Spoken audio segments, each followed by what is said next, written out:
누가복음 9장 10절부터 17절 봅니다.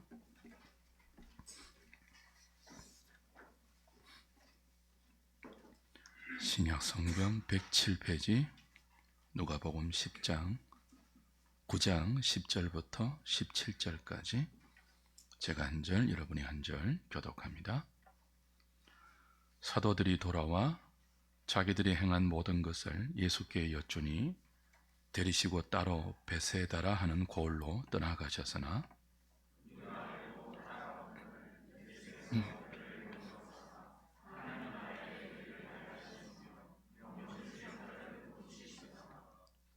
날이 저물어 가매 12사도가 나와 여짜오되 무리를 보내어 두루 마을과 촌으로 가서 유하며 먹을 것을 얻게 하소서.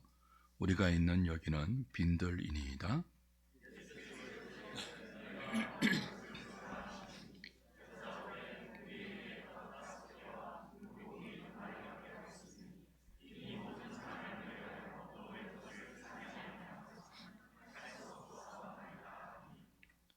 이는 남자가 한 5,000명 되밀어라.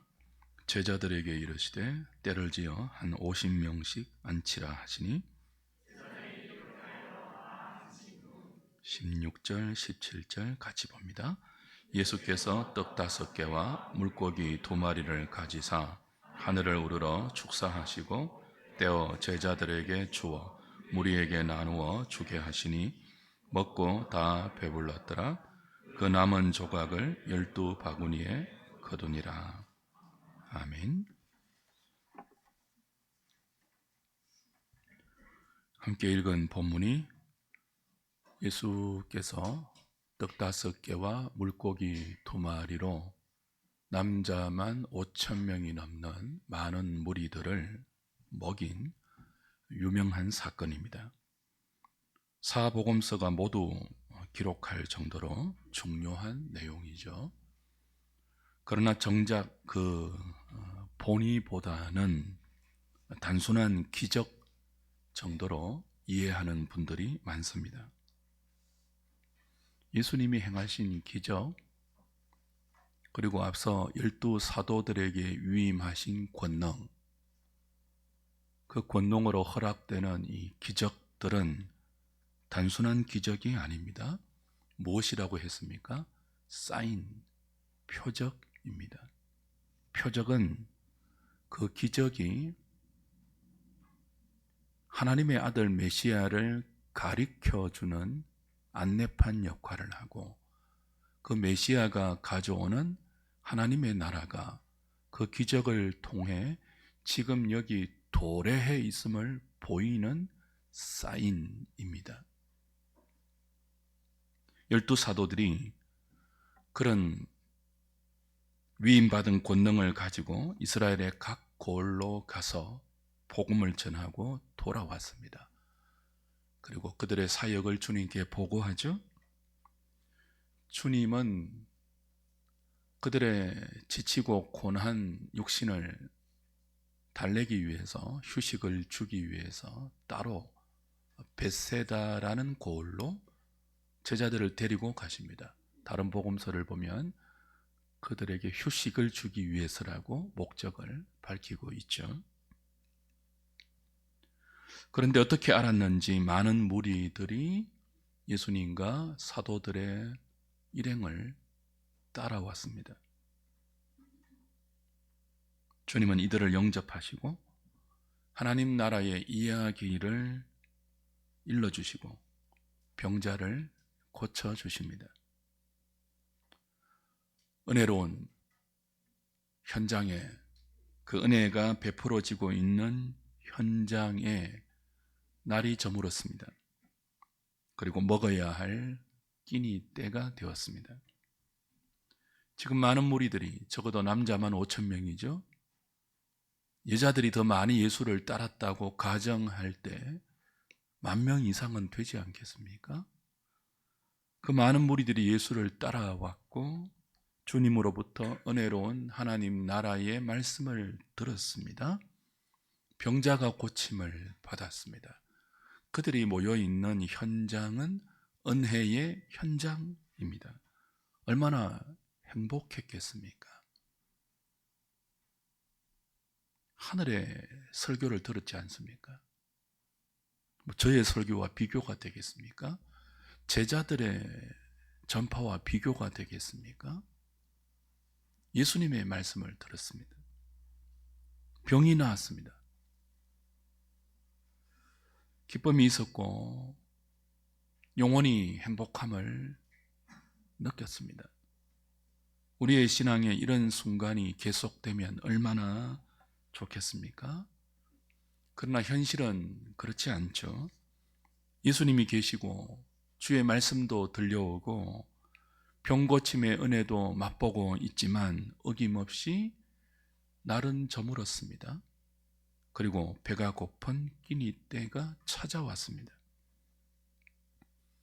먹고 사는 문제가 대두된 거예요. 그 은혜의 현장에. 우리도 오늘처럼 주일이 되면 이렇게 함께 모여서 예배를 드리지 않습니까? 찬송을 부르고 기도하고 말씀을 듣고 은혜를 경험합니다. 그것이 전부가 아니죠. 시간이 지나면요, 직장에 나가야 합니다. 학교도 가야 합니다. 빌린 돈도 갚아야 하고 밥도 해서 먹어야죠. 은행에 이자도 내야 합니다. 세금도 내고요. 월세도 내어야죠. 예배드리는 현장이 전부가 아니잖아요. 만나기 싫은 사람도 만나야 하고 가기 싫은 곳도 가야 합니다. 현실입니다. 우리의 현실입니다. 때가 되면 날이 저물고요. 때가 되면 배가 고픈 끼니 때가 찾아오죠. 예수가 있는데도 그분의 입에서 나오는 복된 말씀이 내 영혼에 들려오고 있는데도 그 말씀의 권능으로 병자들이 고침을 받고 있는데도 때가 되면 날이 저문다고요. 때가 되면 월세 내어야 한다고요. 가기 싫은 직장 가야 한다고요. 만나기 싫은 상사와 동료도 견뎌야 한다고요. 예수 믿고 은혜를 받고 기쁨이 있는데 결혼이 안 됩니다. 예수 믿고 열심히 교회에 다니는데 취직이 안 돼요. 죽도록 공부하는데 성적이 안 오를 수 있죠. 예수 믿는데 돌아서면 출근해야 되고 은혜를 받는데 돌아서면 밥해야 되고 설거지하고 청소하고 살림해야죠. 돌아서면 설교 준비, 돌아서면 책 읽어야 하고 공부해야 되고 돌아서면 일해야 합니다. 우리의 현실입니다. 그런 현실이 예수님과 사도들과 그들에게 모여든 수만 명이 아니죠. 적어도 10,000명 이상의 무리들에게도 찾아왔습니다. 그래서 제자들은 그 현실 앞에서 이렇게 말합니다. 12절 다시 보십시오. 날이 저물어 가매 12사도가 나와 여짜오되 무리를 보내어 두루 마을과 촌으로 가서 유하며 먹을 것을 얻게 하소서. 우리가 있는 여기는 어디라고요? 빈들이니이다. 당연한 말이죠. 말씀으로 하나님의 나라를 가르치고 말씀으로 무리들을 고치는 것도 좋지만 이제 날이 저물었으니 그리고 여기는 먹을 것을 해결할 방도가 없는 빈들이니까 이 빈들의 현실을 생각하고 무리들을 인근 각 고을과 마을로 보내어서 거기 유하며 거기서 자신들의 먹을 것을 얻게 하소서. 현실로 돌아가야 한다는 제자들의 냉엄한 판단이었습니다. 근데 이 말에 예수님은 그들을 보내지 말라, 너희들이 먹을 것을 주라, 그렇게 말씀하시죠.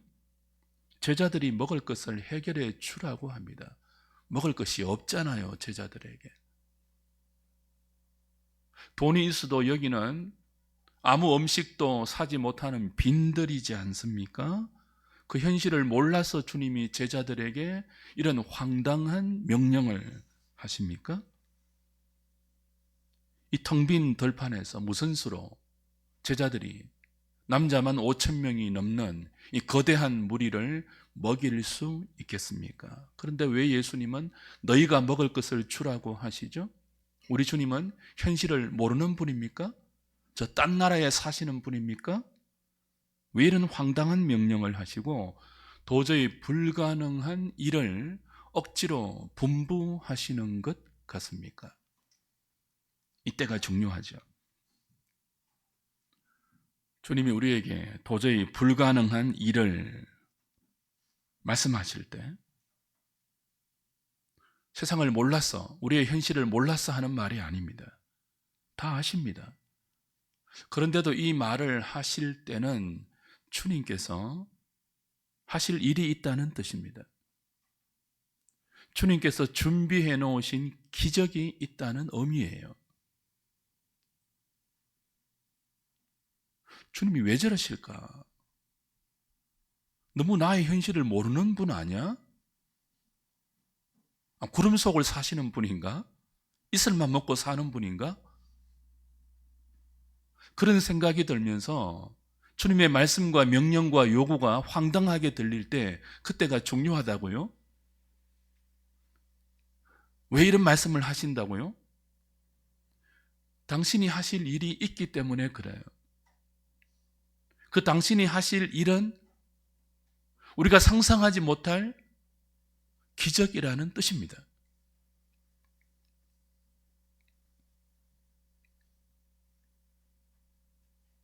요한복음 6장 3절은 예수님이 이런 말씀을 하시는 이유를 빌립과 제자들의 믿음을 시험하기 위해서다, 그렇게 밝혀주죠. 사실 광야 같은 세상에서 우리가 주님으로부터 받는 모든 소명은 본질적으로 불가능하게 보이는 것이 다수입니다. 그러나 우리의 빈들에 주님이 계신다면 그 빈들에 불가능한 사명은 없습니다. 빈들의 현실보다 훨씬 중요한 것이 거기 함께 계신 주님이 말씀하시는 말씀의 내용입니다. 그리고 그 말씀하시는 주님을 얼마나 신뢰하느냐 하는 우리의 믿음이 그 빈들의 현실보다 훨씬 중요합니다. 주님은 목자 없는 양같이 방황하는 무리들을 그냥 돌려보내지 않았습니다. 다른 복음서를 보면 병행 9절에 주님은 이들을 불쌍히 보셨다, 긍휼히 여기셨다, 그렇게 말씀하고 있죠. 그리고 기적을 베푸십니다. 예수님은 말씀만 은혜로우시고 우리의 현실은 도외시하는 분이 아닙니다. 빈들의 끼니는 너희가 해결하라, 그렇게 현실은 현실이고 말씀은 말씀이다, 그렇게 우리를 인도하시는 분이 아닙니다. 주님은 말씀을 듣기 위해서 모인 무리들, 제자들이 전한 하나님 나라의 복음을 듣고 그 복음의 주인이신 예수와 그의 나라가 궁금해서 사도들과 예수님을 따라온 이 무리들을 말씀만 전하고 병만 고치고 그냥 돌려보내지 않았습니다. 그들의 추린 배를 채워주셨습니다. 5천 명이 넘는, 남자만 5천 명이 넘는 무리들을 50명씩 떼를 지어 앉히시고 떡 5개와 물고기 2마리를 가지고 하늘을 우러러 축사하셨습니다. 그리고 그 떡을 떼어서 제자들에게 주어 무리에게 나누라고 하셨습니다.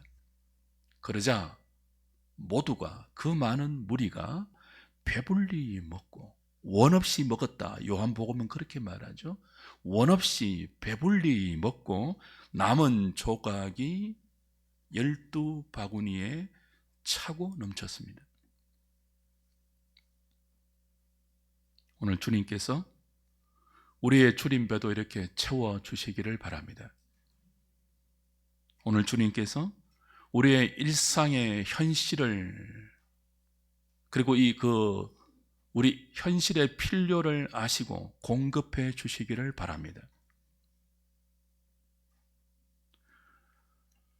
그러나 이 기적의 의미는, 이 표적의 참된 의미는 따로 있죠.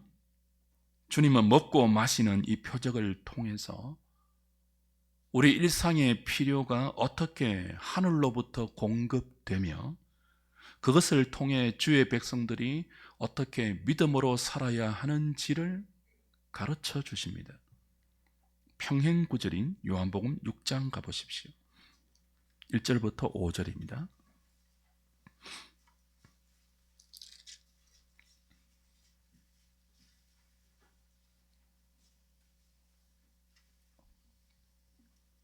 그 후에 예수께서 디베라의 갈릴리 바다 건너편으로 가심에 큰 무리가 따르니 이는 병자들에게 행하시는 표적을 보았음이러라.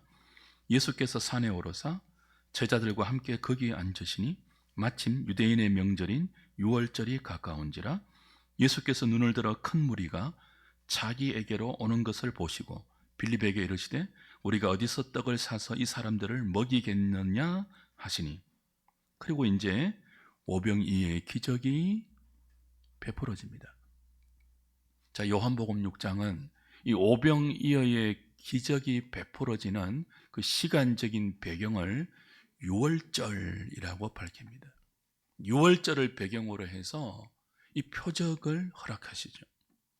유월절이 어떤 날이죠? 애굽의 온 땅에 하나님의 심판이 지나갈 때 믿음으로 유월절 어린 양을 잡아 그 피를 집 문설주와 임방에 바른 이스라엘 백성들의 집에 하나님의 심판이 건너갔던 날입니다. 구원의 날이었습니다. 유월절은 어린 양의 죽음 때문에 하나님의 진노가 넘어갔던 날이죠. 어린 양이 누구죠? 유월절 어린 양이 누구죠? 세례 요한이 예수님을 가리켜 무엇이라고 말했습니까? 보라, 세상 죄를 지고 가는 하나님의 어린 양이다. 하나님의 어린 양이 여기 있다 정언했습니다. 예수님은 하나님의 어린 양입니다. 당신의 몸을 십자가에 들여서 우리를 죄와 저주의 심판에서 구원하시고 잃어버렸던 생명을 찾아주시는 하나님의 어린 양이 예수 그리스도입니다. 오병이어의 기적이 이런 유월절을 배경으로 일어나고 있습니다. 무슨 뜻입니까? 이 기적이 단순히 우리의 출임배를 채워주는 일상의 필요를 공급하는 그 정도의 기적이 아니라 예수 그리스도가 자신의 생명을 우리에게 나누어 주기 위하여, 자신을 생명의 떡으로 우리에게 주기 위하여, 자신의 피를 생명의 음료로 우리에게 주기 위하여 여기 너희들 앞에 와 있다. 그 예표가 지금 이 빈들에서 떡 5개와 물고기 2마리로 여기 모인 모든 자들을 배불리 먹이는 이 기적이다 라고 말씀하시는 거죠. 이 진리를 말씀하기 위해서 예수님은 오병이어의 표적을 해석하면서 자신을 줄곧 생명의 떡이라고 강조합니다. 요한복음 6장 35절 보십시오.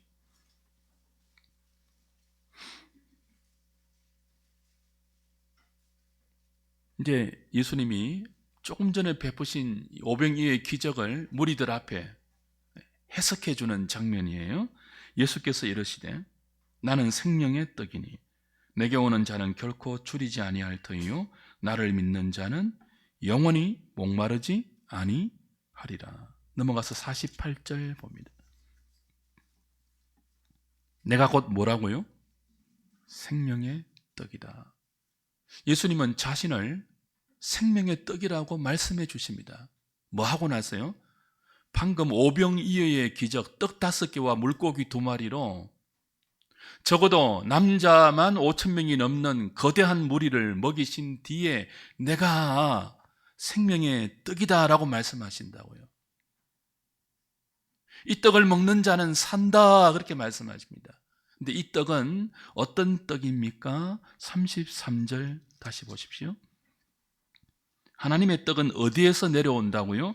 하늘에서 내려 세상에 무엇을 준다고요? 생명을 준대요. 예수님이 당신이 내가 생명의 떡이라고 말하는데 이 떡은 하늘에서 내려오는 떡이고 이 떡을 먹는 자는 생명을 얻는다 그러죠? 38절.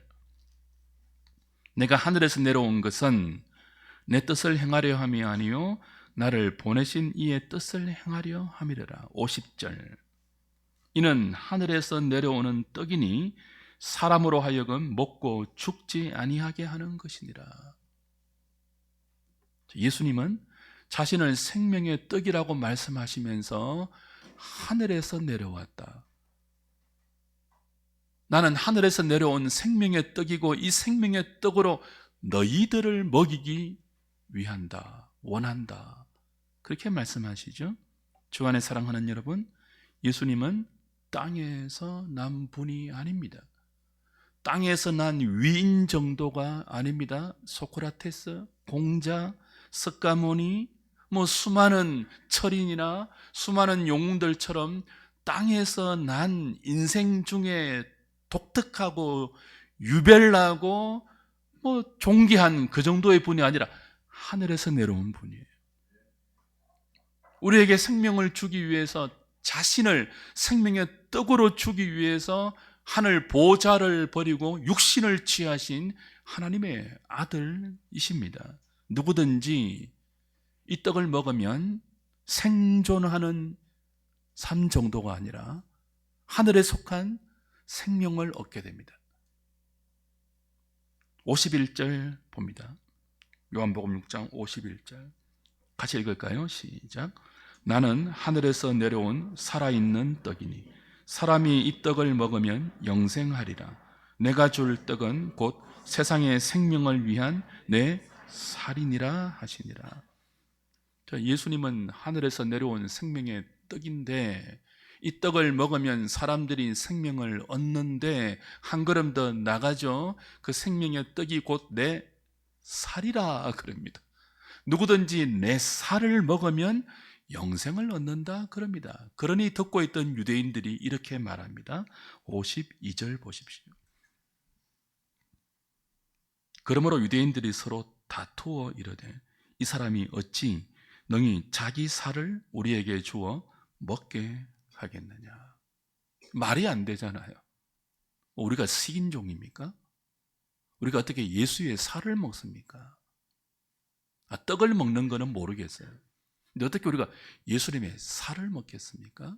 53절 예수께서 이르시되 내가 진실로 진실로 너희에게 이르노니 인자의 살을 먹지 아니하고 인자의 피를 마시지 아니하면 너희 속에 생명이 없느니라. 내 살을 먹고 내 피를 마시는 자는 영생을 가졌고 마지막 날에 내가 그를 다시 살리리니 내 살은 참된 양식이요 내 피는 참된 음료로다.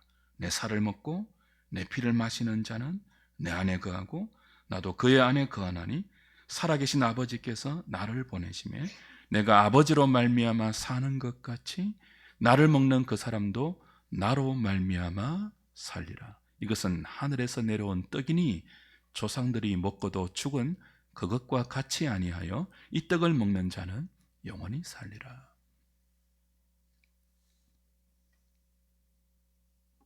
예수의 살을 먹으면 영생을 얻습니다. 우리가 어떻게 예수의 살을 먹을 수 있죠? 예수의 살을 먹는 것이 무엇입니까? 예수를 먹는 것은, 예수의 살을 먹는 것은 우리가 예수 안에 있고 예수님이 내 안에 있는 연합을 의미합니다. 우리가 떡을 먹으면 그 떡이 우리 안에 들어오잖아요. 그 떡이 우리 안에 들어와서 그 떡 안에 있는 모든 영양 요소가 우리의 혈관을 타고 우리 몸 안에 작동합니다. 우리 몸을 유지시키는 에너지로 작동합니다.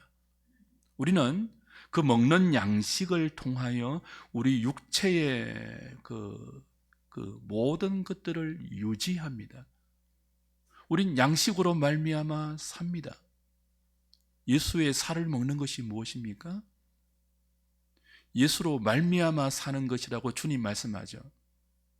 다시 57절 다시 보십시오. 56절부터 내 살을 먹고 내 피를 마시는 자는 내 안에 거하고 나도 그의 안에 거하나니 살아계신 아버지께서 나를 보내심에 내가 아버지로 말미암아 사는 것 같이 나를 먹는 그 사람도 어떻게 한다고요? 나로 말미암아 살리라. 자, 예수를 먹는 것이 무엇입니까? 예수로 말미암아 사는 거예요. 무슨 일을 하든지 어디서 무엇을 하고 어디에 있든지 예수로 말미암아 사는 것. 내 생각대로 살지 않고 주변이 흘러가는 세상 풍조대로 따라가지 않고 예수로 말미암아 사는 것. 그분의 말씀의 영향을 받고 그분의 말씀이 가르쳐주고 그분의 말씀이 인도하는 대로 그 말씀으로 말미암아 사는 것이 예수를 먹는 거예요.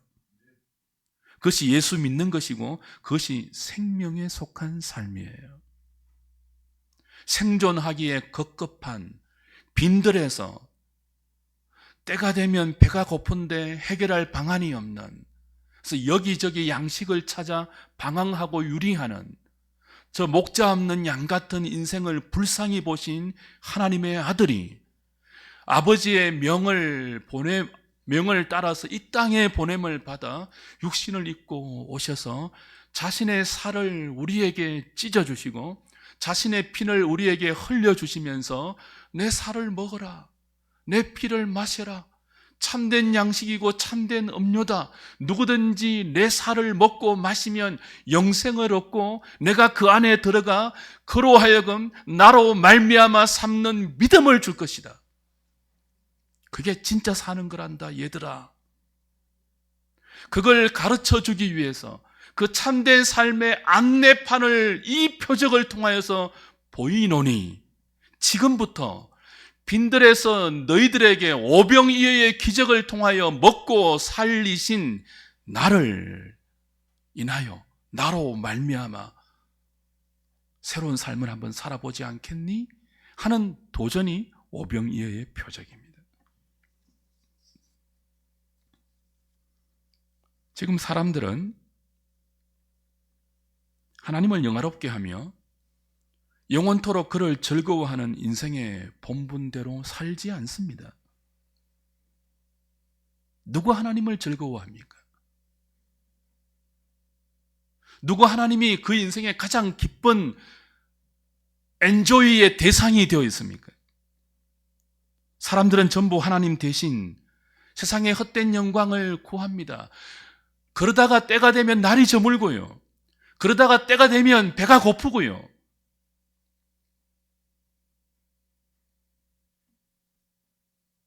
영육 간의 고통과 결핍을 느끼는 영혼의 빈들이 되어서 추림과 목마름 속에서 신음하며 살아갑니다. 주님이 이런 인생을 구원하기 위해서 하나님의 어린 양으로 오셨습니다. 유월절 어린 양으로 오셨습니다. 그리고 우리에게 당신의 십자가와 부활을 통하여서 그 은총을 통하여 참된 생명을 우리에게 주시겠다고 하십니다. 그래서 주님은 이 기적을, 오병이어의 기적을 이렇게 베푸십니다. 다시 누가복음 본문 9장 돌아오셔서 16절을 보십시오.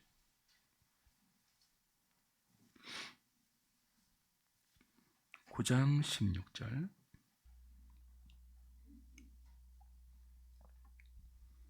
예수께서 떡 5개와 물고기 2마리를 가지사 하늘을 우러러 축사하시고 그 다음 어떻게 하셨죠? 떼어서 제자들에게 주어 무리에게 나누어 주셨다. 그렇게 하죠.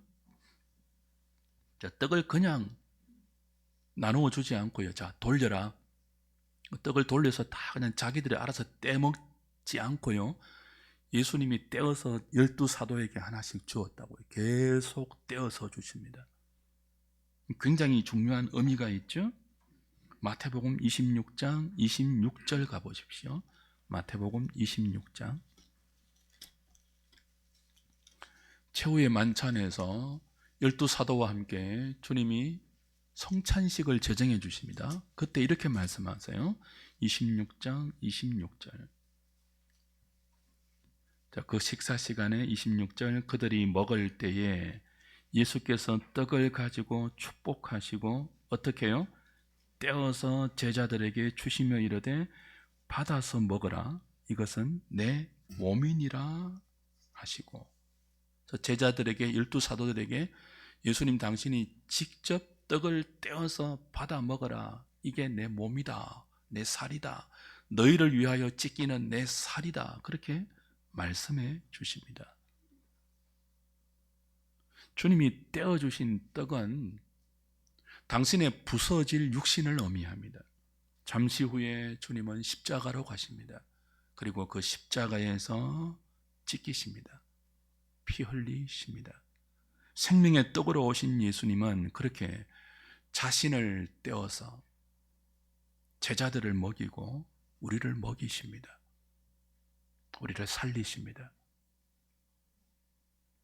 그 십자가의 은혜로 우리를 안내하는 표적이 오병이어의 기적입니다. 주 안에 사랑하는 여러분, 그리스도가 유월절 어린 양과 생명의 떡으로 오셔서 십자가에 죽으시고 부활하시고 그를 믿는 모든 자에게 주시는 구원은 풍성한 생명입니다. 모자라지 않는 은총입니다. 원대로 주셔도 12바구니에 차고 넘치는 풍성한 생명, 풍성한 은혜가 어린 양으로 오셔서 우리에게 당신의 생명을 내어주시는 주님의 구원입니다.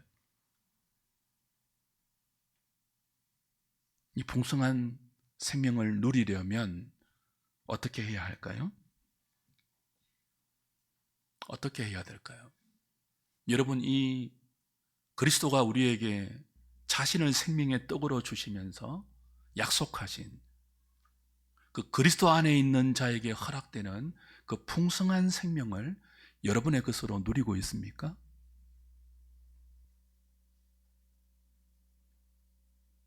여러분의 신앙은 어떻습니까? 유일하신 참 하나님과 그가 보내신 자 예수 그리스도, 유월절 어린 양, 하늘에서 내려온 산떡, 자신을 우리에게 생명의 떡으로 내어주신 그 그리스도로 말미암는 풍성한 생명을 여러분은 여러분의 삶에서 여러분의 것으로 누리고 있습니까?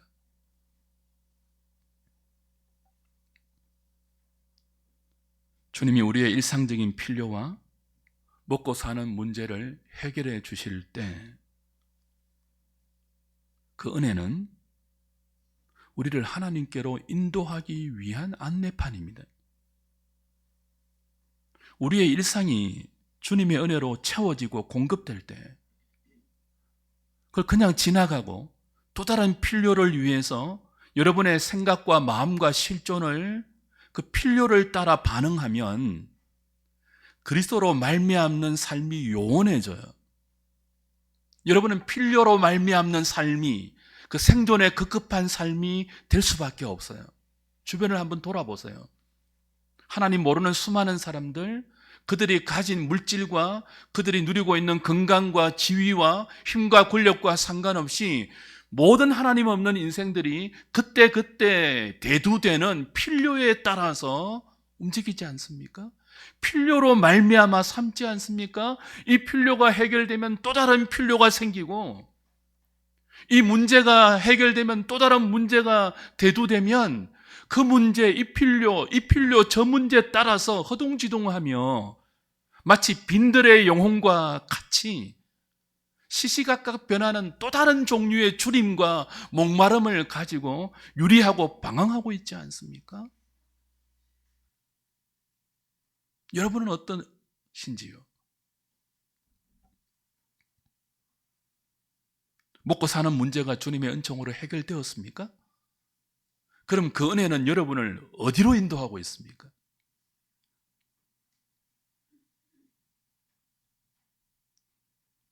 우리 일상에서 맛보는 은혜는 우리를 어디로 인도해야 된다고요? 살아계신 참 하나님과 그가 보내신 자 우리의 어린 양 예수 그리스도에게 인도하는 안내판이 되어야 한다고요. 매 순간 그분으로 말미암아 삼는 믿음의 걸음을 걷도록 도전하는 사인이 되어야 한다고요. 먹는 것은 먹는 것이고 신앙은 신앙이다. 그런 식으로 살면 생명은 누려지지 않습니다. 먹고 마시는 모든 것이 주님으로 말미암는 믿음이 되어야 합니다. 학생들은 공부가 주님으로 말미암는 공부가 되어야 합니다. 직장인은 여러분의 직장 생활이 주님으로 말미암는 직장 생활이 되어야 합니다. 장사하는 분은 여러분의 장사가 주님으로 말미암는 장사가 되어야 합니다. 사업하는 분들은요, 여러분의 사업이 만나는 거래처 사람과 계약서를 쓰고 앞일을 준비하고 오늘을 해결하는 그 모든 안고 일었음이 주님으로 말미암는 일상이 되어야 합니다. 그것이 생명입니다. 그것이 하나님을 영화롭게 하고 영원토록 그를 즐거워하는 인생의 본분으로 우리를 이끌어 갑니다. 주 안에 사랑하는 여러분, 혹시 그렇게 살지 않고 한 끼 먹는 양식이 해결되면 두 끼의 양식을 생각하고 있지 않습니까? 두 끼의 끼니가 해결되면 더 많은 먹을 것 확보하기 위해서 골똘하지 않습니까? 먹을 것이 해결되면 입을 것을 생각하고 입을 것이 해결되면 사회적인 명예나 지위를 생각하지 않습니까? 사람이니까 그럴 수 있죠. 근데 거기에 매달려 있으면 하나의 필요가 해결되면 또 다른 필요에 갈급하면서 계속 자신의 필요에 매어 달리고 있으면 생명은 여러분에게 역동하지 않습니다.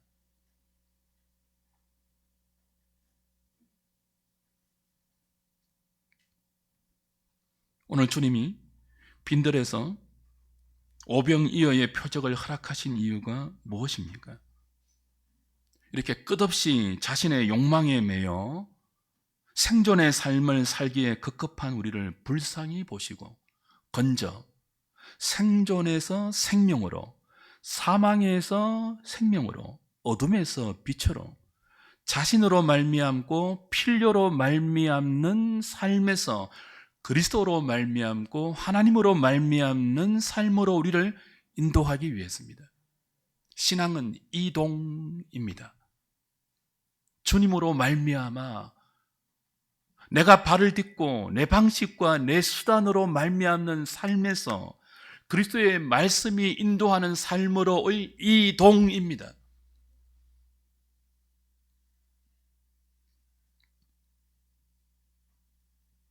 오늘 저와 여러분들이 이 오병이어의 표적 앞에서 어떤 다짐을 하고 어떤 은혜를 구해야 하겠습니까? 생명의 떡 되신 주님, 내가 지금 이 생명의 떡으로 하늘에서 내려온 이 그리스도를 믿고 의지하오니 먹고 마시는 문제가 해결되면 또 다른 필요를 위해서 욕심을 내고 그것이 채워지면 또 다른 욕망을 향하여 나아가는 이 끝없는 일상의 노예가 되지 말게 하시고 그리스도의 노예가 되게 해 주십시오. 기도할 수 있기를 바랍니다. 그래서 나의 일상과 우리 삶의 모든 영역이 예수가 허락하시는 하늘의 생명으로 12바구니에 차고 넘치는 풍성한 삶이 되게 하셔서 이웃과 지체를 진실되게 사랑하고 섬기는 우리 모든 한우리 식구들 되시기를 주님의 이름으로 축복합니다.